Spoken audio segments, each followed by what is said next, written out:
Okay. Okay, let's try that again. I'm not sure why that cut out. So this is the first question is, what is a typical day in the life of a councillor or mayor or deputy mayor? And I'll just open that to the floor. I'll jump in if you can hear me. Yeah. Because I would focus on the word typical, because I don't think there is a typical day. I think that's both the pleasure and the challenge of this work, is that there are no 2 days the same. And you can come in. I have usually a long list of to-dos when I start a day, and sometimes I get through some of them, and sometimes I don't even get to look at them because I come in and something has taken place, and you're taken in a completely different direction. So it's as I said, it can be very exciting and challenging and rewarding, but there's no such thing as typical in this work. Yeah, I find a good portion of my time is spent on constituent work, and then the other portion is spent on sort of committee council work. There's a lot of reading involved, which was something I was sort of surprised by when I first came on council. The agenda packages are quite lengthy, and oftentimes the preparation for the meeting takes longer than the meeting itself. Mm-hmm. So there's a lot of that going on, and like Rachel said, it's very unpredictable, which I find somewhat challenging as a young mom, because there's no set schedule. So finding childcare can often be kind of wonky, because no day is alike, no week is alike, and that's not always how childcare works either. So there's a different balancing act going on. Right. Yeah, I echo that too. Having to think about childcare, that. So again, no day is typical. The beauty of this position, though, is you also get to kind of choose your path in a way, and depending on how you want to operate as an elected official, you could be someone who reads the report when they walk into the meeting, because that happens as well. But I think what's important is being prepared and understanding what subjects, and that's what makes it that aspect is typical. When council meetings are happening, when committee meetings are happening. So that keeps it typical, but constituency work and everything outside is you never know where you might head. Great, thank you. And what type of skills or what sort of skill set is needed to become a counselor? The interesting thing about that question is that there really isn't like a set skill set. I mean, I know counselors who are amazing at their job because they attend all of the funerals that happen in their town. And they have a really great understanding of what's happening on the ground in their communities. Are they experts on budgeting? And do they really maybe thoroughly understand what some of the budget implications are? Perhaps not, but you can kind of hope that when you have a council, it's sort of full of well-rounded individuals, and that not everyone is an expert on the same things. So I find as a counselor, my strengths are in policy work. I know I have a master's in social and political thought, and so that big picture thinking, I think, is what I find very interesting as a counselor and sort of gets me out of bed in the morning. I love the community work as well, but I will say, my passion is certainly the policy side of things. So I think if it came down to it, you need a love for your community and a passion for the people in it, but also the willingness to you do have to engage in that parliamentary procedure of a meeting. So you kind of have to enjoy that type of work as well. Great, thank you. I would add to that a good counselor, to be a good counselor, or it can look very different for different people, as Emily said. And I think it is important to have a diversity on council, and that can be a shortcoming of a council when there isn't that diverse views aren't represented there.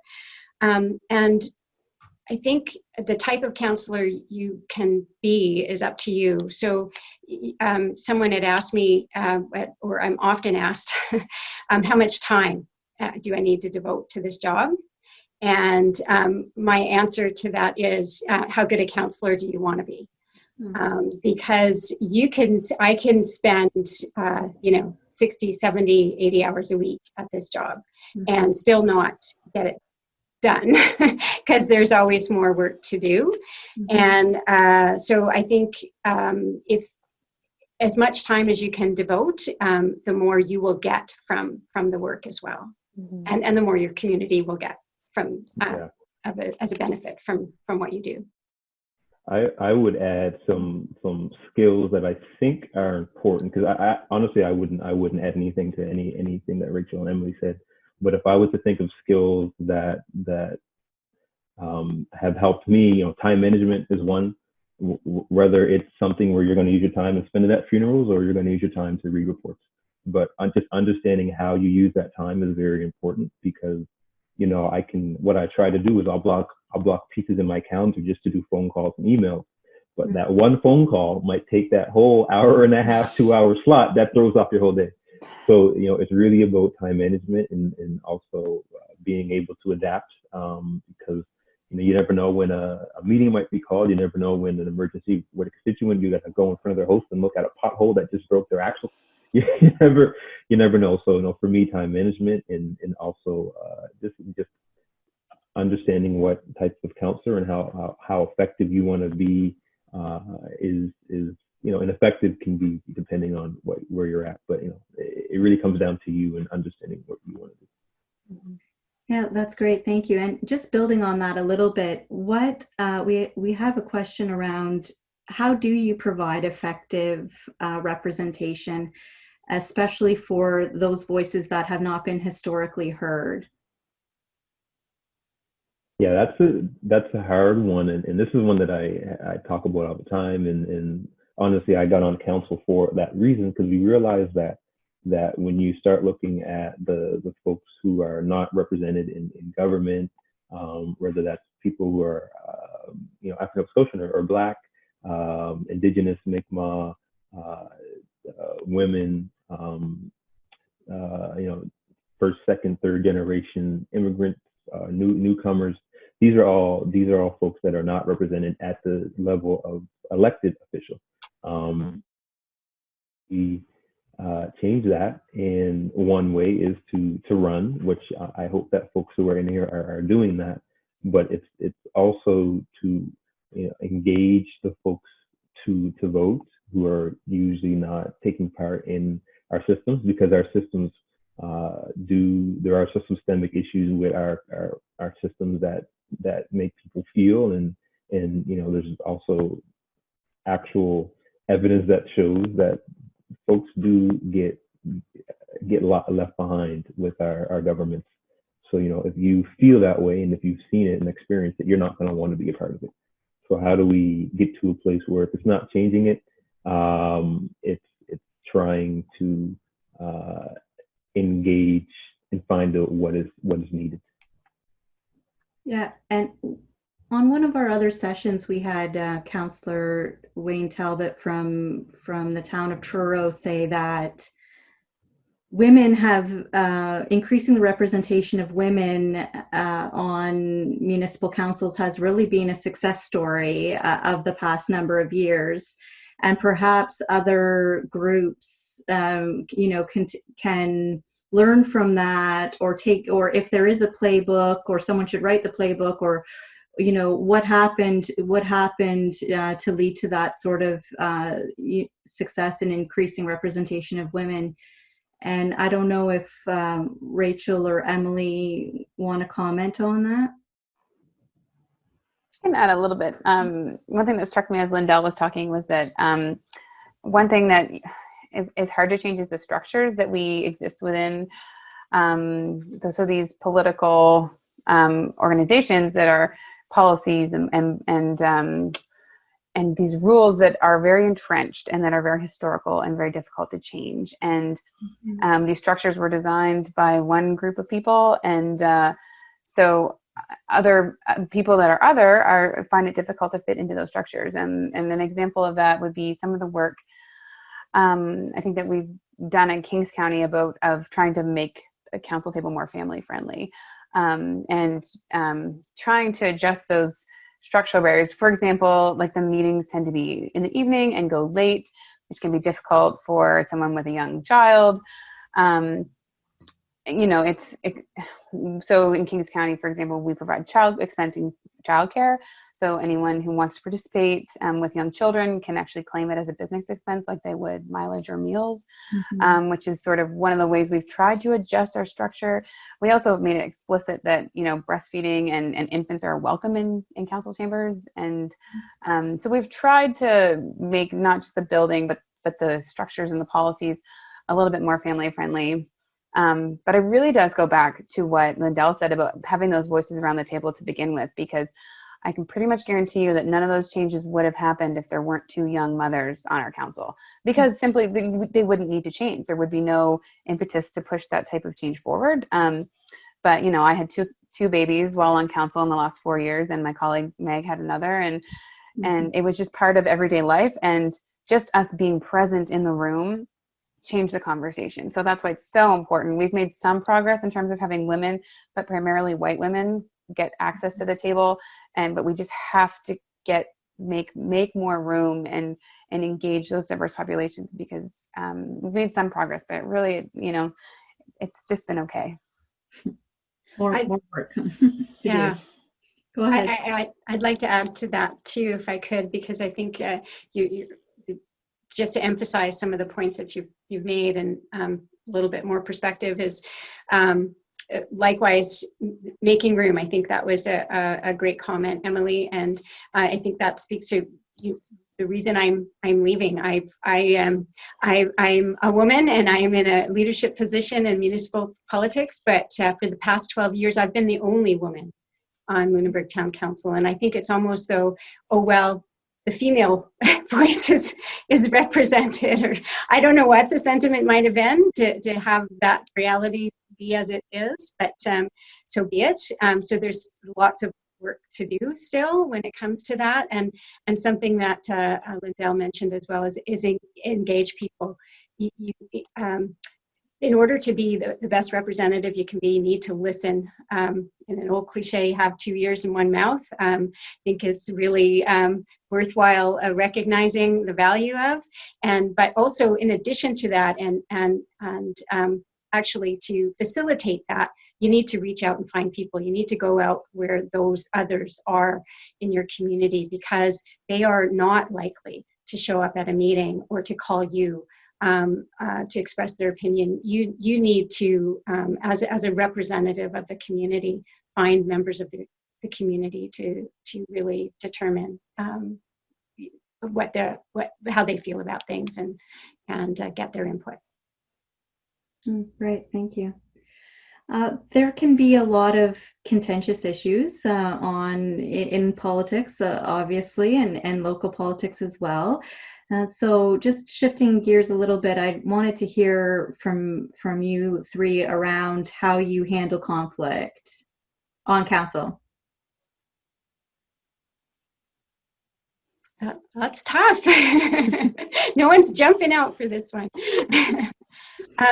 Well, there's conflict sometimes around the table, and then there's conflict within the community. And I think when it's outside and within the community, outside the council chamber and within the community, it's really important again to reach out.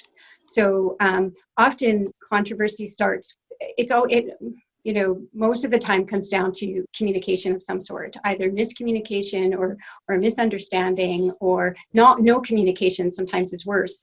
People fill in the blanks when they don't know what's going on, and that just sort of generates more. So providing good information and timely information is really, really important, and making yourself accessible as community representatives as well can go a long way to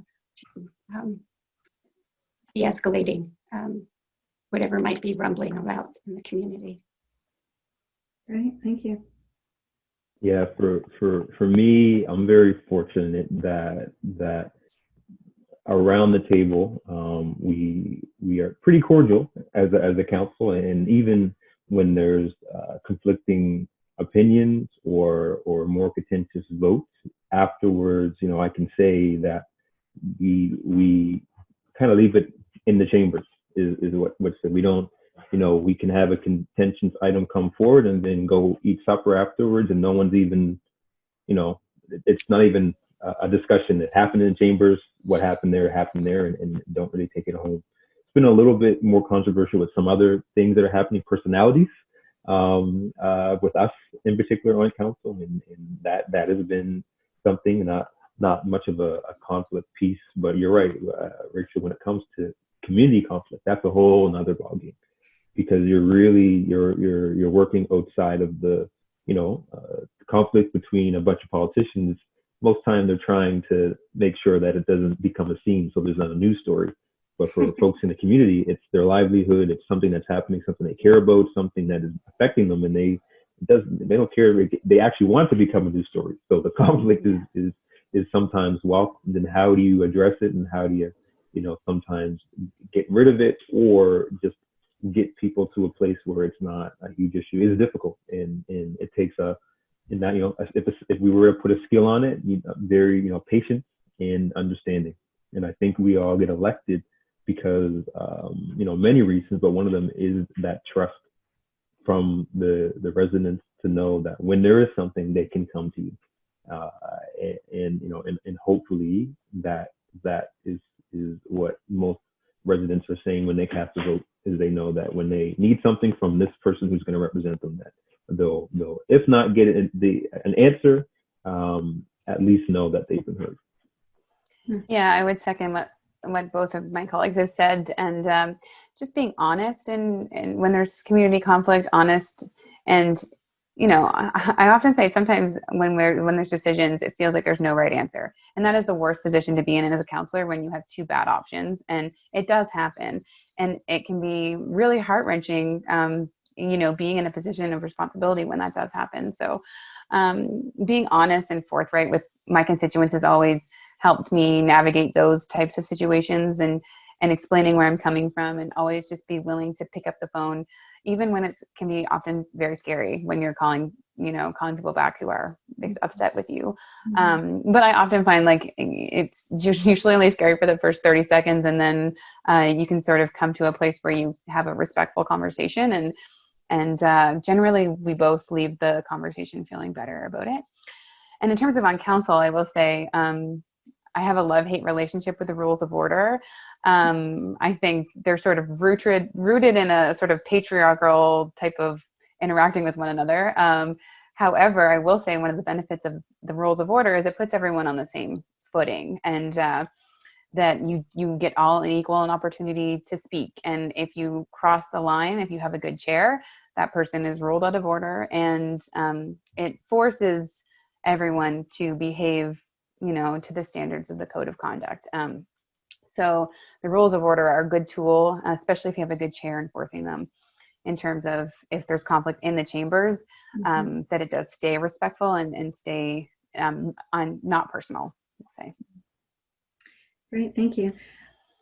Lindell, you mentioned something about personality and personality types, and it made me think of actually something, Rachel, that I'd seen in a previous interview you'd done.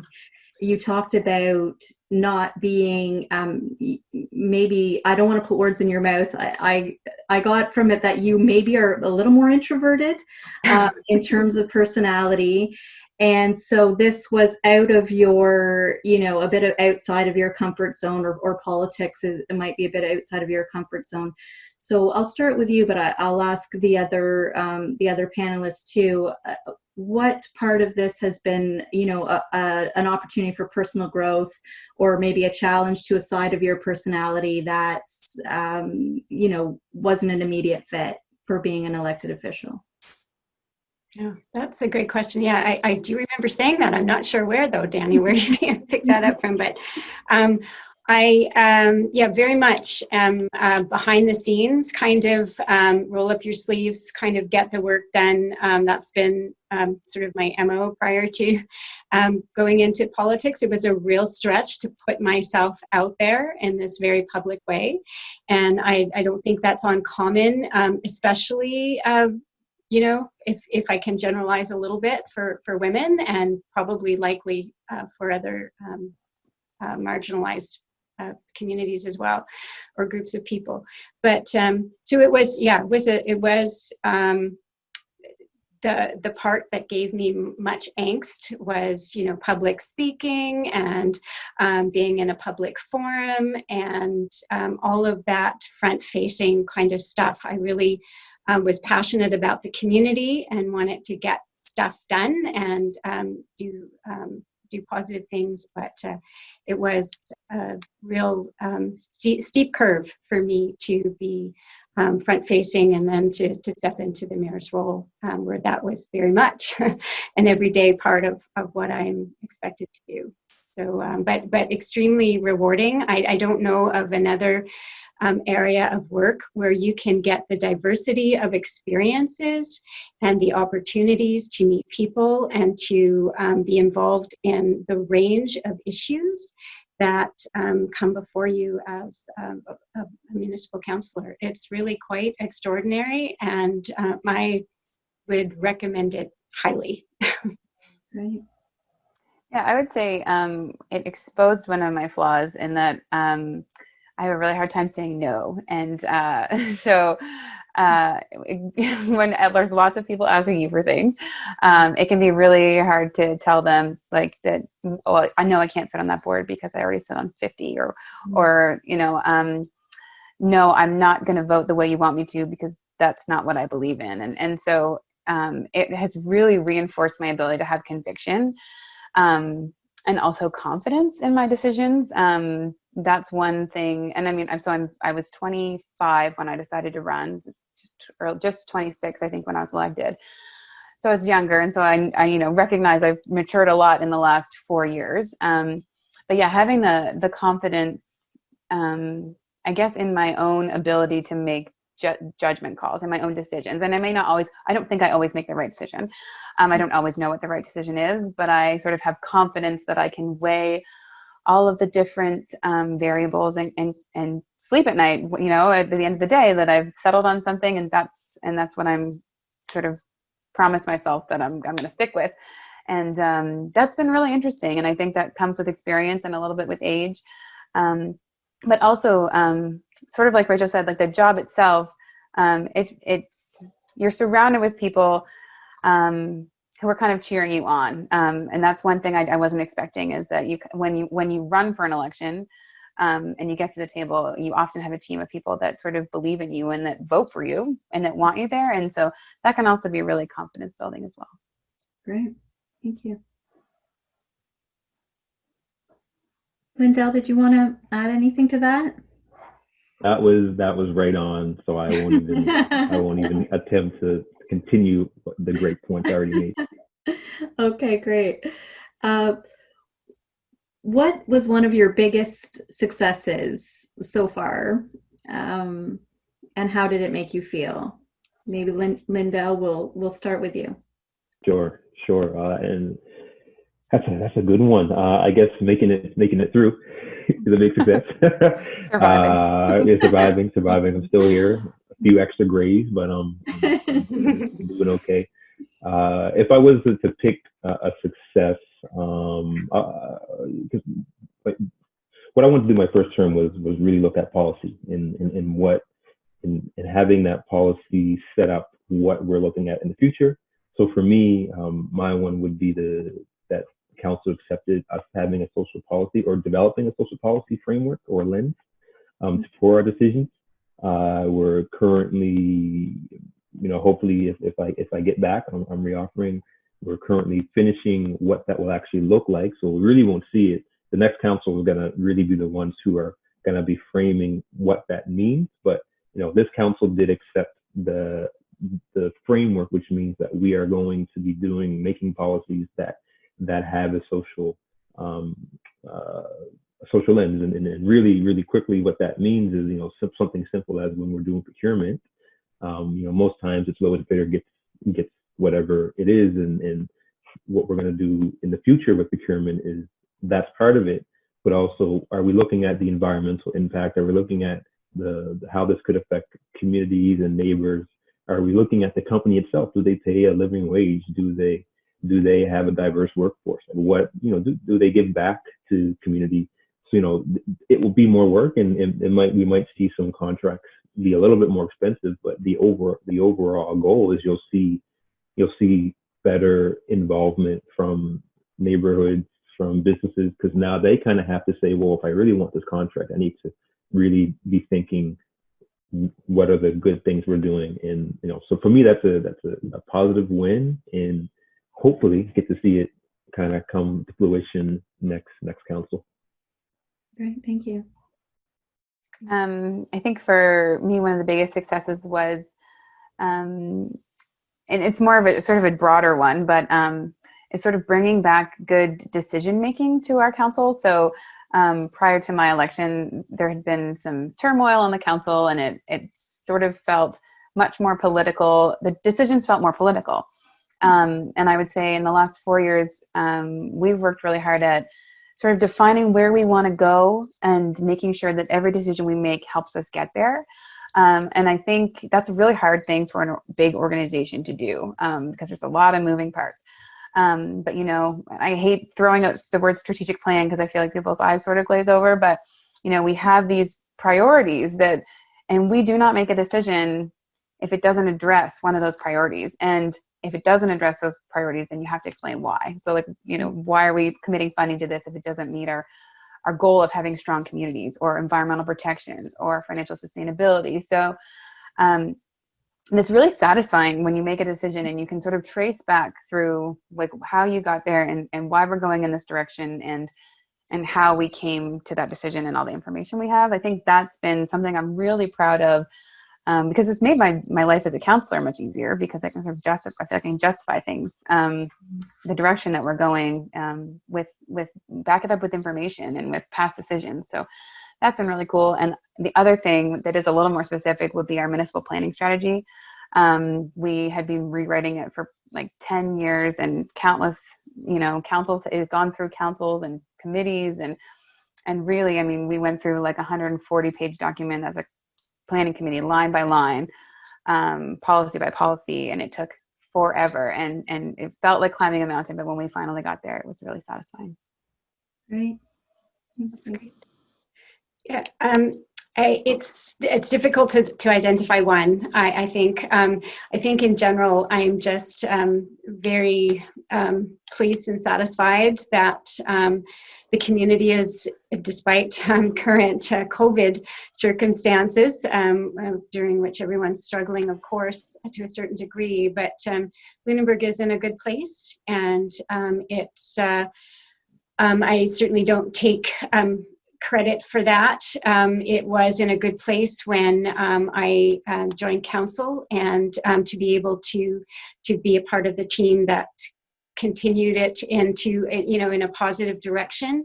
I certainly take personal pride in some of it, tackling some of the issues that needed to be tackled, and in getting us to a better place in some of those, with our harbor and with our the Lunenburg Academy redevelopment, and with some of those very specific projects.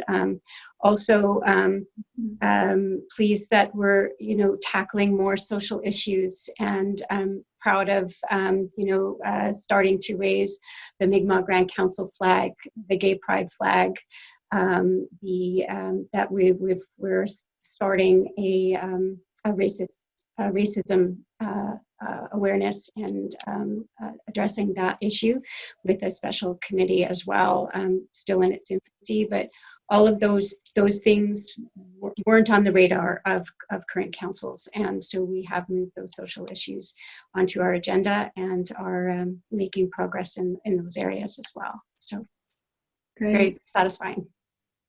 Awesome. Thanks so much. We are getting a lot of questions coming through, so I think I'm starting to feel a bit selfish here. I'm just asking the things that I'd like to hear about. So I'm going to turn to the Q&A just for a few minutes here, and I'll just use first names. And again, this will just be open to the floor, so whoever wants to jump in. This is from Andrew. How do you prevent burnout? Do you have strategies for this? Trying to balance work, family, personal time. I'm guessing it's difficult, and wondering if burnout is a reality for counselors. Come on, Emily. I know you want to talk. Yeah, it's a problem. It's a problem. I feel like I spend more effort and energy balancing than I do doing some days, and managing my calendar more so than actually attending things. So you just have to have boundaries, I think, is the biggest thing. You have to say, one thing I learned when I had a baby, and when we were talking about maternity leave for counselors, is that there's no one to replace you. Like, the only way out of this job is death, because otherwise, like, you are the person on the ballot. It is a 24/7 job from the day you get elected. This little weight settles right on your shoulders, and it's there until you decide that you don't shoulder it anymore, I think. And that's a reality that anyone in office would tell you. And so you have to be strict with yourself about where you spend your time. Not all counselors make a lot of money. Every municipality has different remuneration. But if you're only getting remunerated $8,000 a year, you have to kind of work to that also standard. So, I'm only getting paid $8,000 a year to do this job. Is this $8,000 worth of stress or time or all those things? So I often try to remember what my remuneration is and what my time is worth, and really focus on the stuff that's really important, and try to save the angst for this, the more minor stuff, and sort of let some of that go. That being, it's hard. You get a lot of emails. You get a lot of people want your time. And so I don't answer the phone at supper time, for example. I don't answer the phone on Sundays. My husband would disagree, but my rule is I don't answer the phone on Sundays. But it's just hard, because nobody does this job because they're not passionate about helping people. So it can be hard to strike that balance, but it's just, you have to be intentional. Great. Thank you.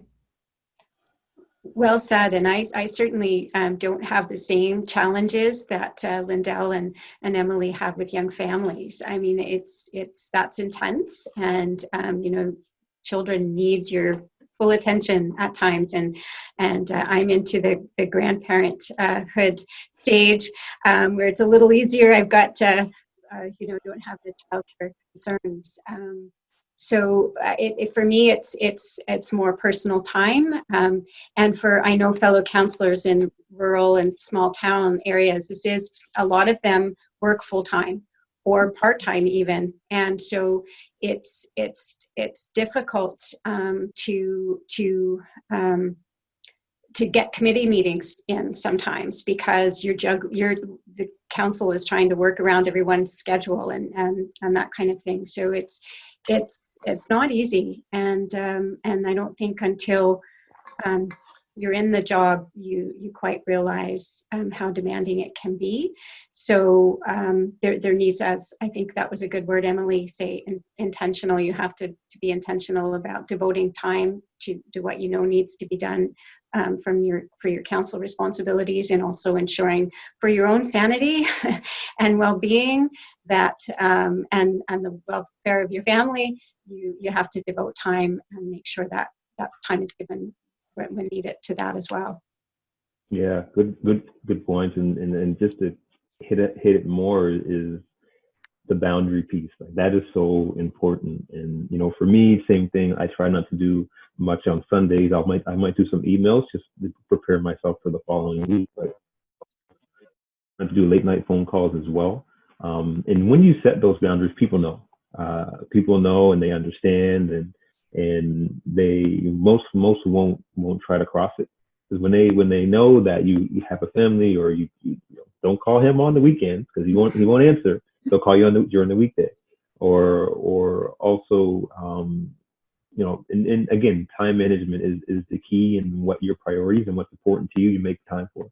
And if what is important to you is being the most available counselor there is, then that could be a great thing for you and actually gives you energy.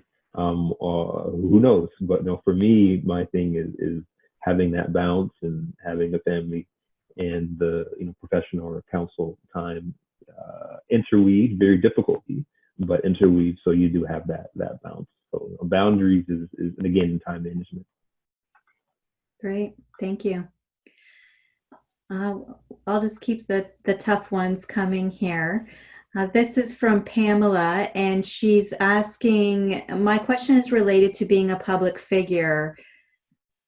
Have you had to endure public criticism, either valid or not, and how do you deal with that strain? Definitely. Very, very public, very long-lasting in some cases, and difficult to counter.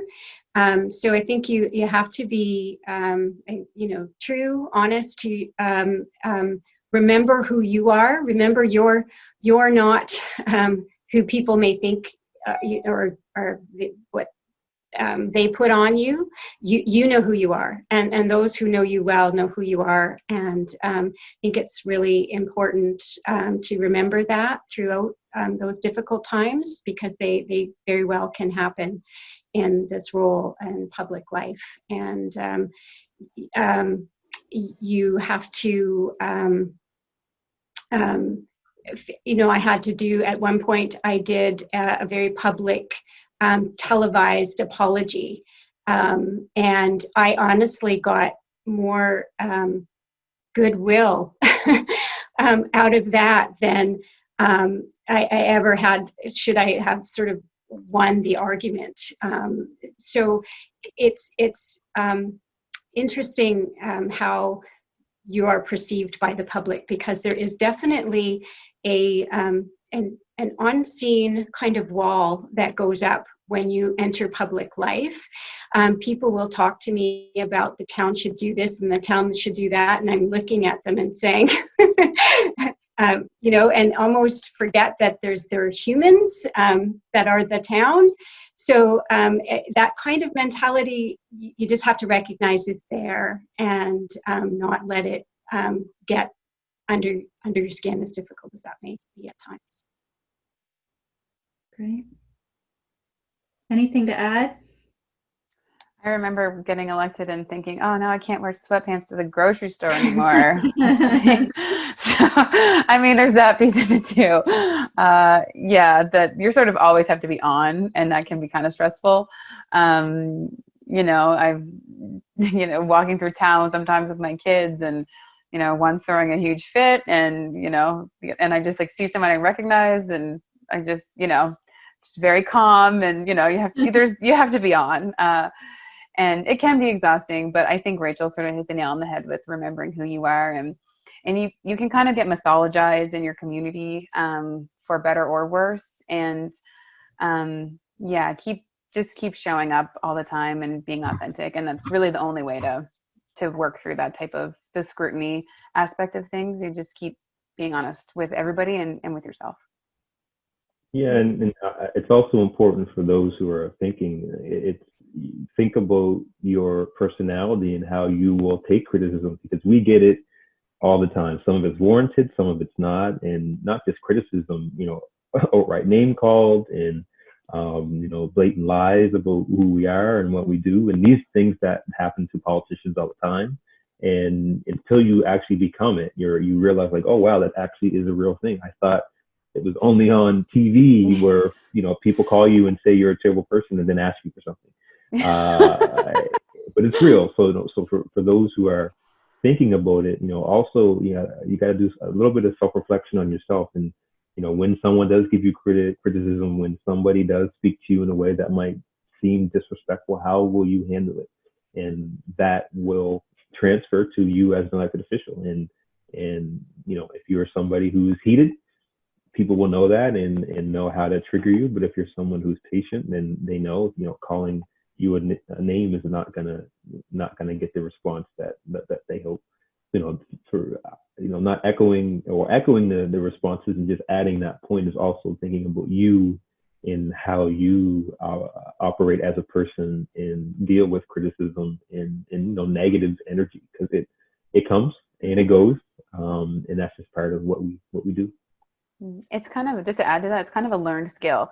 Like you don't have to, you can be a soft person, and still do this job and be able to sort of gain the skills to handle the negative energy and the comments. If you had told me 5 years ago that I would, that I would have people say things to me that have been said and that I wouldn't have burst into tears, instantly, I wouldn't have believed you. But, now you just sort of, not that it makes it okay, but you do learn strategies by which to deal with it, and having empathy for the person who is saying things to you. And but yeah, it's a learned skill that just because you're maybe soft or you have a gentler personality doesn't mean that you're not fit to do this work.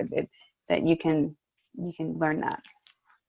I want to really emphasize that too, because that's so true. It is a learned skill. It takes time. And I think it's patience is key. Even if you don't sort of come with that trait readily, you need to learn it, and you will, because you shouldn't react instantly. You shouldn't emotionally react, because it does hurt.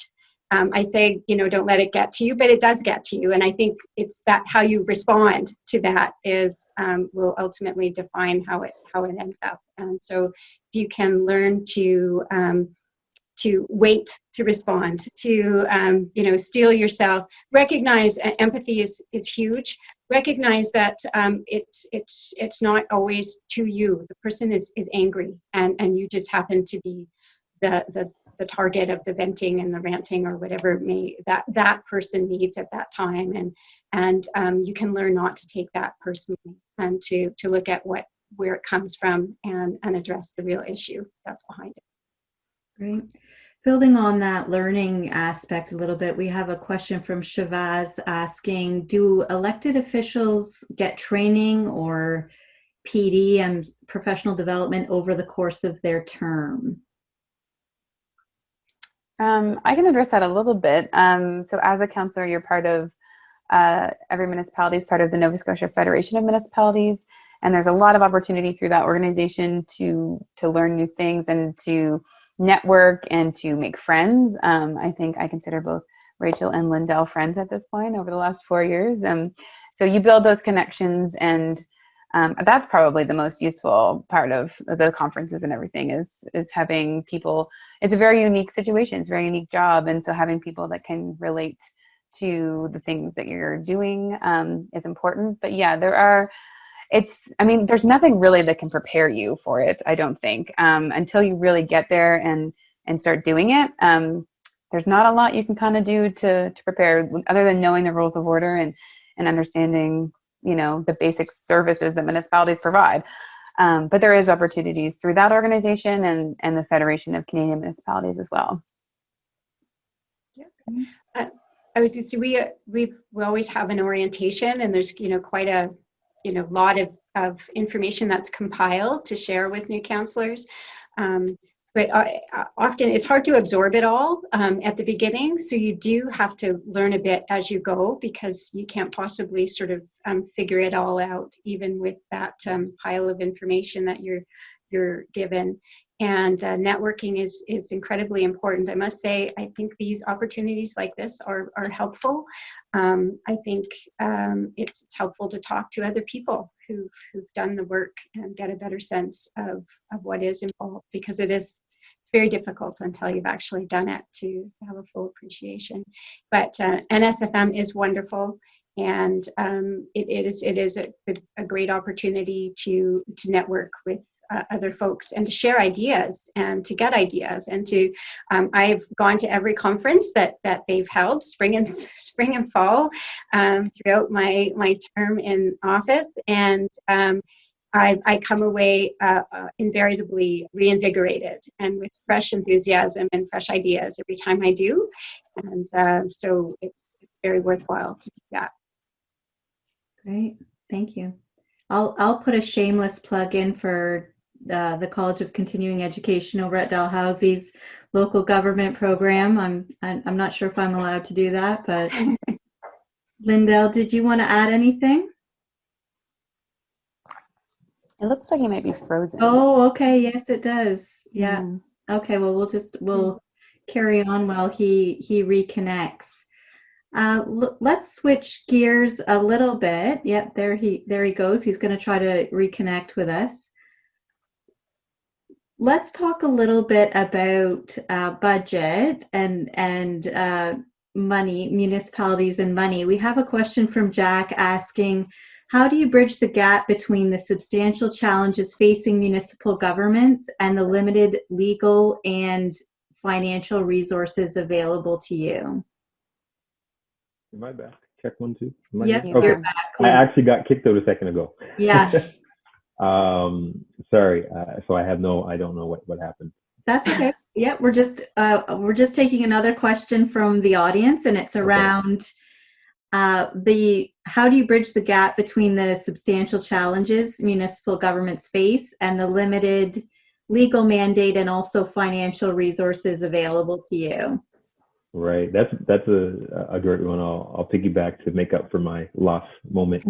So, and I also saw there was a question: do we get budgets as counselors? So you know, being in the biggest city in Nova Scotia and with a large population, you would think that we would have huge office budgets in terms of our counselor budgets, and what we do get in the support, which is more than a lot of folks get, we share a coordinator. So me and another counselor share one coordinator who helps us do our scheduling and appointments and just help with some constituent issues. But that's it for us. We don't get offices. We get a room in City Hall, so thank you for that. But we don't have constituency offices. We don't have external folks outside of HRM who are there doing this constituency work. So again, that makes it difficult for us. That financial piece makes it hard because you're taking on a lot yourself, and that is part of the role. And I speak to colleagues through Federation of Canadian Municipalities and other networks I have who do get those things. And you're speaking to somebody that's say a councillor in Toronto who represents 150,000 residents, and they get an office budget of like 150,000. And they have like 7 people work in their office, and you look at yourself and you're like, why can't I have that? Well, I don't represent 150,000 residents. But also what's interesting is when you think about the overall picture, and we're lucky and very fortunate in HRM that we get a significant amount of the money that comes to the province when it comes to transit, when it comes to the environment, because we have a large population here. But that doesn't mean we still don't have issues, and we'd love to have more support with that, and we could dig into deeper issues, but NSFM really is a good resource because they do dig into the issues that are facing municipalities as a whole.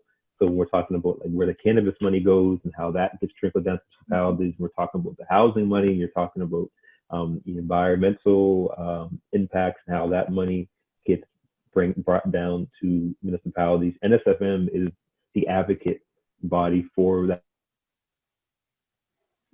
I think he's freezing up a little bit again, but he was on a roll. Yeah. I know. I was on a roll and I got frozen. Hey, you're back. I'm back. All I can say is it is challenging, but we have resources, and if any of you here get elected or are curious, you should look at what NSFM does and what FCM does on behalf of municipalities, because that is a huge resource and really allows us to be, have that advocacy. But as councils, it's very difficult to address that. And I see there was a question I just realized I could look at the chat not too long ago. There's a question about provincial and how that relationship works, and that's a whole another conversation that would take us another hour. But it is difficult. But I think there are some bodies that advocate for us on the bigger picture. Go ahead, Rachel. Well, no, I was just going to say budgeting is huge. I mean, budgeting is how you set your course for the year. That's what you have to work with. And so it's just like in any other facet of life, there's more things you want to do and more issues that need attention than you have the money to do with. So it comes down to really Emily was talking before about having a framework, having a strategy, having priorities to guide that decision making. And sometimes those decisions get made for you when there's a hurricane or something that forces you to spend money in a certain way. But hopefully most of the time it can be by community decision. We're undertaking in our community right now Project Lunenburg to set our course for the future, help us future councils set priorities and understand from extensive community engagement that's gone on with that project what the community of Lunenburg wants to see in the future, and hopefully documents like that and engagement opportunities like that will help guide the decision making to do the best you can with the scarce resources that you have. Yeah. I would say in Kings too, the majority of our budget and our revenue comes from property taxes. So we don't rely a lot on other incomes. Like we don't rely on transit to provide us income or parking or anything like that. So the majority of our income does come from property tax. And so I'm trying to look at how we organize development in our county has been really important. Trying to preserve farmland has been huge and protect our farmers' livelihoods while also concentrating development into growth centers. And we've used zoning as a tool to encourage a wind farm and wind development in a very specific portion of our county, and tried to sort of reduce red tape around developing green energy in hopes that will give us a rate of return a little bit on those projects. And we've also had frank conversations with the province about how municipalities can diversify their revenue and not have so much reliance on property tax, but perhaps get into other areas where we may be able to ease the burden on the taxpayer, but while also providing better services. And that can there's lots of intricate ways that one can think about that. But yeah, that's one way to look at it is not just looking at the taxpayer as your only source of revenue, but trying to find other ways to raise funds to provide services as well. Very. Rachel. So if I could just add one other little point of view here that's important that sometimes gets overlooked, and that's collaboration within the community. Mm-hmm. It's surprising, it doesn't always have to be the town that does things. It can be community groups that the town can just sometimes facilitate work getting done. We're very fortunate to have the number of recreation opportunities and things that we have in the community because the community steps up and gets it done.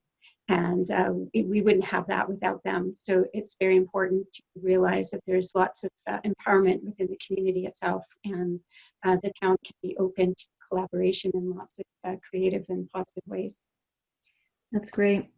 I know I'm just mindful of the time here, and I wanted to ask very quickly, maybe 30 seconds each, if we know all the challenges that have been wrought by the COVID-19 pandemic on municipalities. Is there a silver lining to the COVID-19 pandemic for municipalities? In my case, I have to say, as a new mom, I have an 8-week-old baby. Mm-hmm. The adaptability of moving online has been huge. Being able to meet online, and alternative forms of participation. It's been amazing to be able to stay home and how we've adapted to that. I mean, we have counselors on our council that don't use email. It doesn't a whole new issue, but a whole different issue. But who can now use WebEx, right? And who can conference in. And so, I would say that it sort of has made it more accessible for me as a new mom to not have to drag my diaper bag into council and the stroller. I mean, my last kid, I was pushing the stroller around the horseshoe at 11 p.m. at night. And this way, it just makes life so much easier for a new parent, for me to be able to meet from home. Great. So I see Lindell's got is muted. So I just jumped in because I know there's not much time, just to say I echo what Emily said. It's really pushed advancements in technology that would have taken forever. The elections, an example, we're moving completely to online and remote, and we would have been paper before that, and it took something like this for us to make that change. and there might be some negatives to that, but there's certainly some positives too. And I think it's hard to find the lots of positives because so many people are negatively impacted, and we have lots of work to do to get back where everyone's more comfortable. But certainly we need to find the silver linings where they are. Yeah, and for us, again, it's that adaptability. You realize very quickly that we can adapt, and the business as usual didn't have to be business as usual. We really figured out, well, folks can work from home. Some of our programming could actually change, and we can operate differently. I would say that was the silver lining, is just understanding as a municipality that how we've always operated wasn't always the most efficient. It seemed the most efficient because that's how we've done things for so long. But then when you get challenged, you realize, like, you know what? We're actually getting more work done when people can work at a pace from home, or they don't have to come to the office every day, and they can decide when they want to come in. That to me changed not only the environment, but some of the morale, where folks just seem, when I'm on these video chats with some staff, they just seem refreshed, even though we're in a pandemic. But there's this refreshing feeling of, oh yeah, I was just on the boat, and I came into the house, and video chat, and I'm gonna go out and garden after this. But that you couldn't do that sitting in an office cubicle all day. And but the work is still getting done, and that to me has really showed that as society we had to adapt, but we also need to continue to watch how we do things. And I am curious what the future will be, like everybody else, but I am thankful that we were challenged and were able to kind of work the way that we did. That's great. Thank you. Thanks so much to the three of you for joining tonight and just sharing your insights. I really appreciated the conversation. Thank you to all our attendees tonight. I know we didn't get to all of your questions. Please reach out to your municipal councillor with any unanswered questions, and we're also working on compiling them and having a FAQ on the website, yourdecision.ca. Check back in there for some answers to questions like, how do I get my name on the ballot, and that type of thing, some of the more technical details. And I just want to thank Lindell Smith, who is councillor for District 8, Halifax Peninsula North, and Emily Lutz, Deputy Mayor for Kings County, Rachel Bailey, Mayor, Town of Lunenburg, and that job is going to be open. So everyone who's watched tonight, thank you again, and consider becoming involved in local politics. It's important. If no one has any last words, I'll finish up the session, and we can go have dinner, or if you're me, second dinner. Right. Thank you so much. Thanks everyone my pleasure. for taking an interest.